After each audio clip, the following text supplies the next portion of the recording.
ബി.ജെ.പിക്കുള്ള ഒരു സന്ദേശം എന്ന നിലയ്ക്കാണ് ഈ സ്ഥാനാർത്ഥി പട്ടിക എന്ന് അധിർ രഞ്ജൻ ചൗധരി പരിഹസിക്കുകയുണ്ടായി.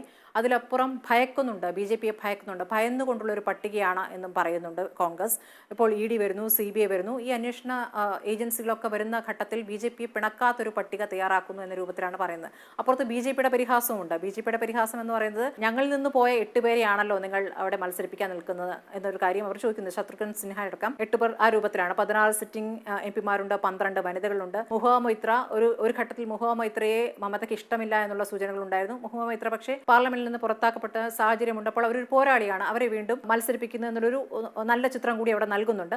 അതേസമയം സന്ദേശ് ഖലി ഒരു പ്രധാനപ്പെട്ട വിഷയമായി അവിടെ ഉയരുമെന്നുള്ള കാര്യം ഉറപ്പാണ്. സന്ദേശ് ഖലി ഇത്തവണത്തെ തിരഞ്ഞെടുപ്പിൽ പ്രധാനപ്പെട്ട വിഷയമാക്കാൻ BJP ശ്രമിക്കുന്നുണ്ട്. പ്രധാനമന്ത്രി നരേന്ദ്രമോദി അടക്കം, മണിപ്പൂരിൽ നിശബ്ദനായ മോദി അടക്കം സന്ദേശ് ഖലിയിലെ സ്ത്രീകൾ മാപ്പ് തരില്ല, രാജ്യം അവിടെ നിന്നൊരു മറുപടി ആഗ്രഹിക്കുന്നു എന്ന രൂപത്തിലുള്ള പ്രസംഗങ്ങൾ പല ഘട്ടത്തിൽ നടത്തിയിട്ടുണ്ട്.